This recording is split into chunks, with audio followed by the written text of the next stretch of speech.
This is KGW News at noon. More federal law enforcement, that I can tell you. In Portland, they've done a fantastic job. They've been there 3 days, and they really have done a fantastic job in a very short period of time. No problem.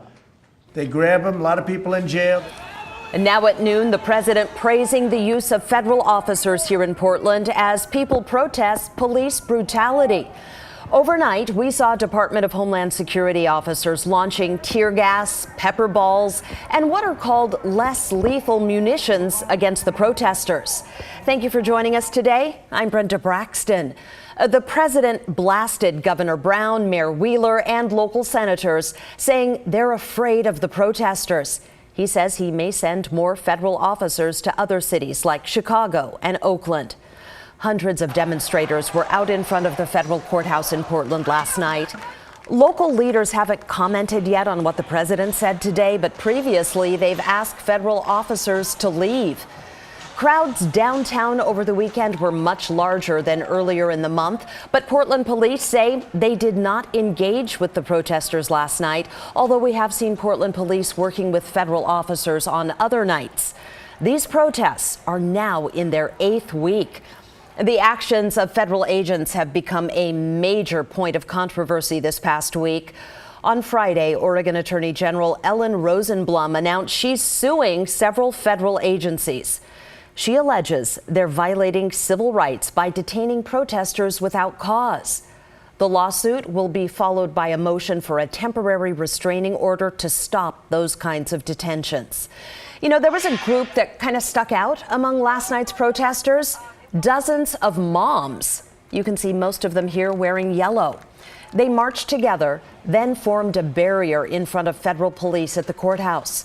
They call themselves the Wall of Moms and were chanting, "Moms are here, feds, stay clear." I think what they want to do is scare us away, the feds. They want us to stop protesting, and it's the opposite effect. More people came out tonight. There were several people out yesterday that never protested before, and they were at home saying, "I'm coming back, I'm bringing a friend." I brought 3 other people with me tonight. Many of those moms were also out in front of the courthouse on Saturday night, and they tell us federal officers used tear gas against them. Now, in response to that, Senator Ron Wyden tweeted this morning, quote, "Imagine if the Trump administration fought as hard against the coronavirus as it does against moms and veterans peacefully protesting."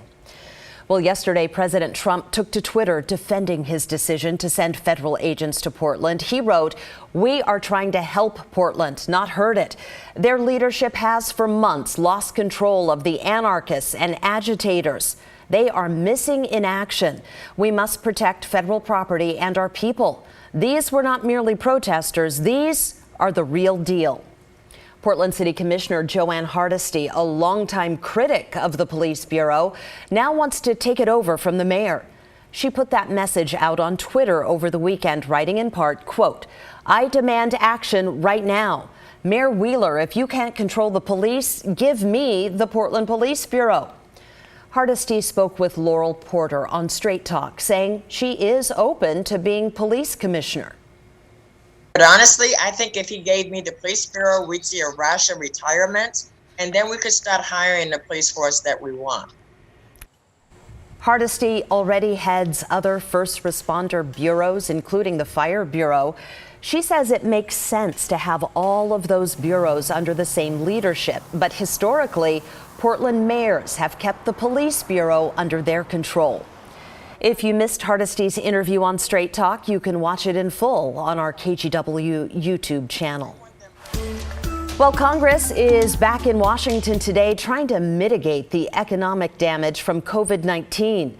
Republicans are set to roll out a $1 trillion stimulus plan. But as NBC's Tracy Potts tells us, the president is threatening to veto the aid if it doesn't include a tax cut. Another $1 trillion. That's what Republicans plan to pitch this week for businesses shattered by coronavirus. Money for schools and childcare, lawsuit protection, another round of $1,200 checks to Americans, and tax breaks for businesses. President Trump wants more. I'll have to see, but yeah, I would consider not signing it if we don't have a payroll tax cut. Republicans can't agree what to include. It's a lot less than the $3 trillion Democrats approved. Don't ask me why the Republicans do what they do, but I do know that they can't continue in that way. We have to end this virus.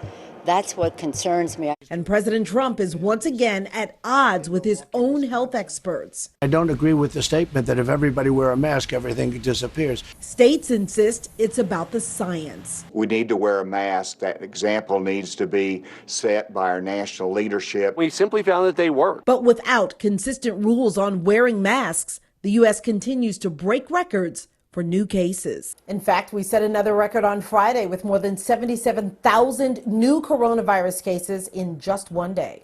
Tracy Potts, NBC News. Oregon reported 3 more COVID deaths on Sunday.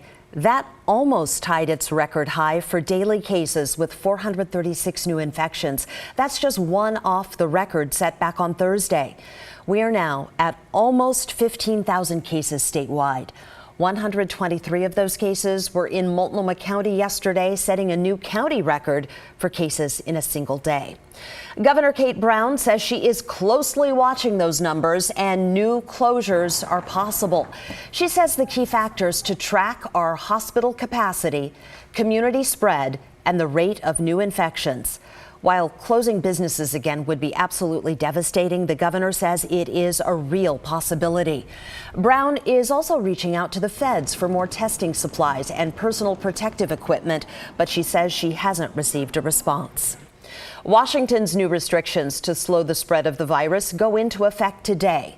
Last week, Governor Jay Inslee announced counties in Phase 3 can have gatherings of no more than 10 people. That's down from 50.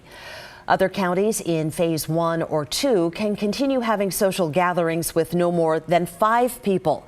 The governor also says he is not ruling out another stay-at-home order if people don't follow the rules. Washington is also prohibiting all live indoor and outdoor entertainment. Well, this November, voters in the Portland metro area will decide on a $7 billion transportation tax. It would be a payroll tax on businesses with more than 25 employees. The money would pay for improvement projects in places like TV Highway, the Sunset Highway, and a new Southwest Corridor Max line from downtown out to Tualatin. Get Moving 2020 is a people-powered measure. It is crafted by the communities of the region for communities of the region.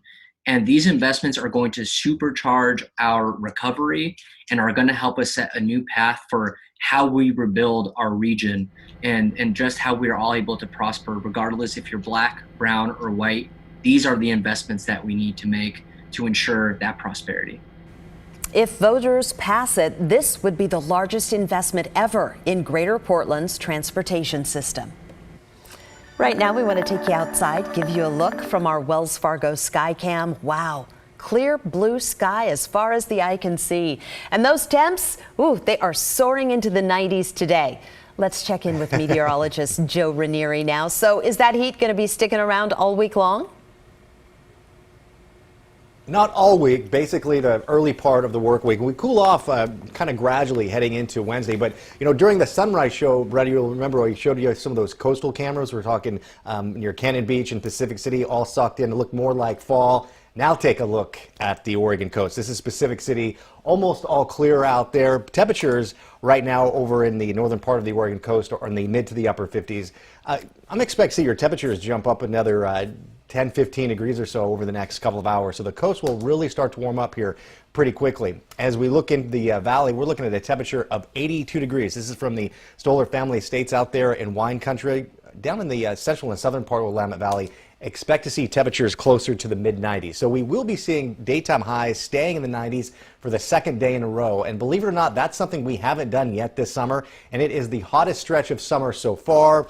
Again, we'll start to see some cooler conditions by the middle part of the week. I'll talk more about just how hot things will be getting along the east side of the state later on today in just a couple minutes. Right. Back to you. We will see you then. Thank you, Joe.